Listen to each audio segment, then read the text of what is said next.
Hi everyone, I am Veronica Alfonso and welcome again to #Career Goals, where we introduce you to the people and possibilities that can hopefully help you to find your dream career. Today I have prepared a video about the early stages of career exploration. So if you are doing some research to choose the right career, then this might be the right place to start.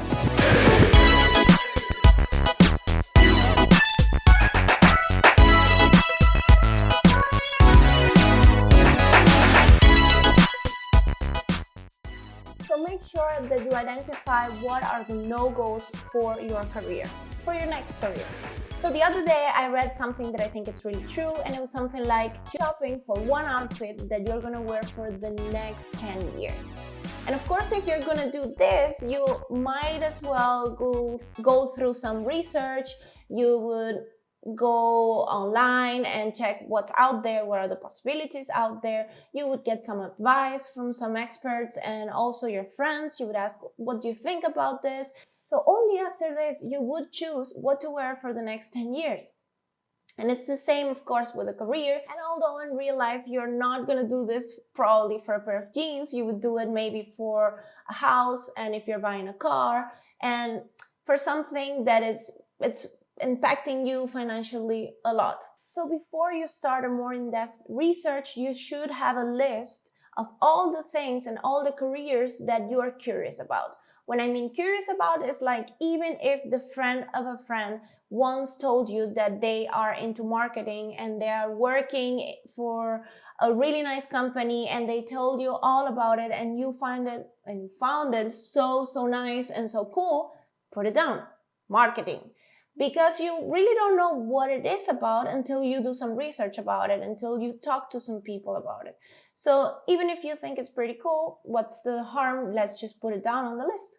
So to see if your careers and your particular careers are making the cut and are really going to stay in your list, you should have some kind of step-by-step that you follow, and for each and every career that's on your list. You don't want to go and do a more thorough research for 30 careers, right? So let's just size down that list. So you want to check what are the projections of your particular career. And for that, let's jump into my computer. So we are basically here in the Bureau of Labor Statistics of the United States, Department of Labor. So basically here you have your occupational outlook handbook, and you can search by different things, like in this case on the left side by occupation groups, and you have like different groups that they have separated the careers in. They have around 250 occupations that you can search. So let's get an example. If you are going to computer and information technology as a group, and then they'll display some of the occupations that they have information about. And let's say, for example, software developers. So you'll get to this, it's a website for basically software developers. They will display all the information that they thought it was necessary for you to know when choosing a career, before choosing a career.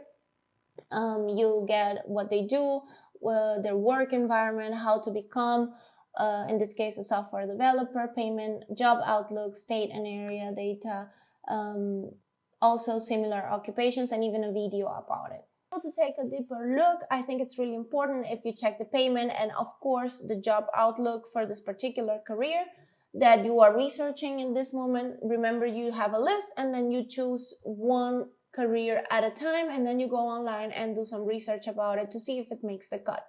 In this case, now that we know where to look, then we are going to check the payment and other things. So we're back in the Occupational Outlook Handbook, and more specifically, you want to go to pay to check the payment or the median annual wages for software developers. And if you see on the right side, the median annual wages for May 2018 were $110,000, which is pretty good. And yeah, remember in this case, this is probably for someone that has more experience in this industry. And if you go even on the left side, they have like the lowest 10% earn is less than $66,000 annual, of course. And the highest 10% earn $166,000. So if you see, probably you be something in between, or if you're starting, you're gonna be something around the 66,000. But you can play with more or less this amount. Also, they have a closer look by industries. So yeah, you can see in manufacturing, for example, the median is 110,000 a year. Remember, this was until 2018, and so on. So you can have a closer look for the wages here. Another thing that also you would like to check is the projected openings by occupation, and for this you can check the career outlook of the Bureau of Labor Statistics. And if you go down, you scroll down, they are divided by industry. And for example, if we take the first chart for computers, engineering, science, and math occupation, you'll see that on the left side you have thousands of dollars, which means the median, which is for the median annual wage until 2018.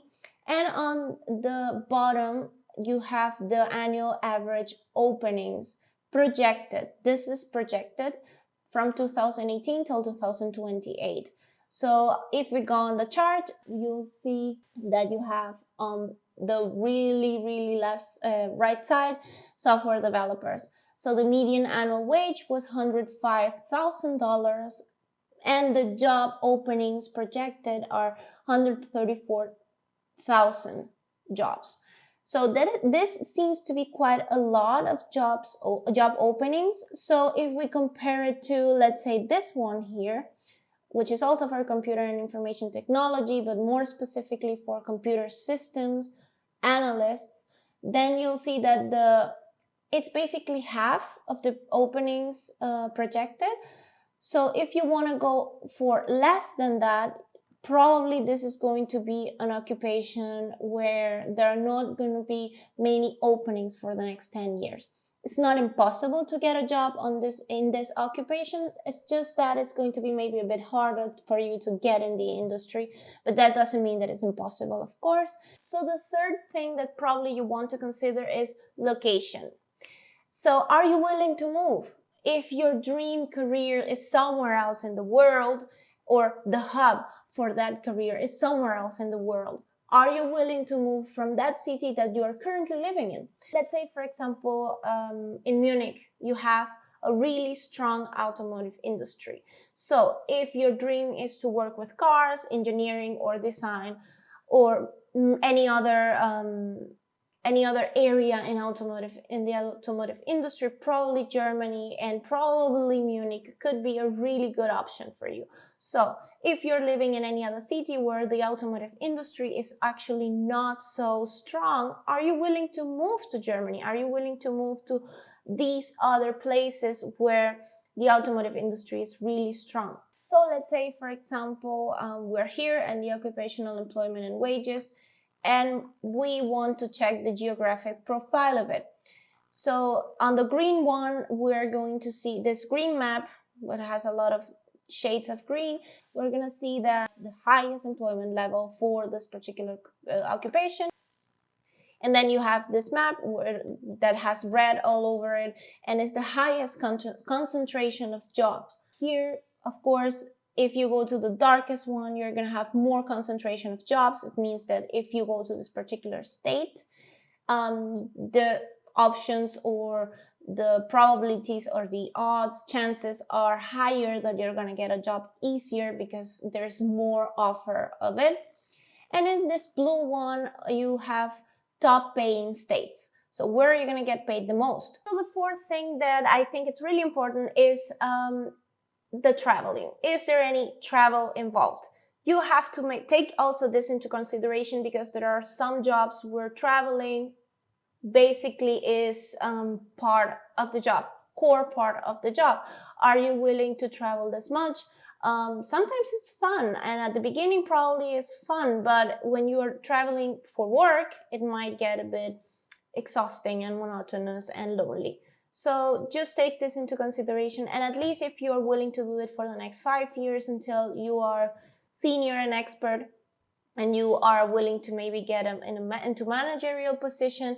So for some careers, this is a must, and you have to consider it. And if you don't feel like traveling too much, or if your lifestyle doesn't allow it because you have kids and you don't want to travel so much, for example, then maybe this is a good place where, or this is a good point where you can say, it doesn't make the cut, I'm just going to remove it from my list. Also, another thing to consider here is, what is the education or training necessary to actually become an expert or to enter in this occupation? This is important because you want to check that what you're going to study to become this particular professional is going to be something that you feel good at, that you feel good doing, because also by studying you can have fun. This is a surprise. And also to see if you can afford it. Some people are more inclined to go into something that's not so expensive, or maybe that is time demanding but not so expensive, like let's say software developers. They can go on a boot camp and they can just practice their skills and maybe do some internships, but they don't really have to go to university. So if you are looking for something that is in that direction, that probably some careers where you really need to go to the university, like medicine, you want to stay out of them. So I just basically use the US website because I think it's laid out in a really good way. It has a lot of information concentrated in just one place. But I really think if you base your search in this 1, 2, 3, 4, 5 topics that I just laid for you, you are going to be really successful in sizing down that list and really concentrating yourself in maybe 8 to 10 careers to actually explore more in depth. The next steps for you would be to go out and go to some events, to do some internships, to shadow people, to talk to experts. And for that, you don't want to have a list of maybe 30 careers. You want to have a really small list that you can concentrate on and just start also pulling things out, like medicine, no. I don't know, marketing, no. Because when you really went through the experience, you understood that it's not for you. So if you like this video, please hit like. And if you're not subscribed, please subscribe to it so you can actually get more information about this, and also you get more videos with experts in different professions. And also comment below, because I really want to know what are the things that wouldn't make the cut in your list. What are the particular things that you are definitely sure that would be a no-go for you? And thanks a lot for watching, and see you next time. Bye.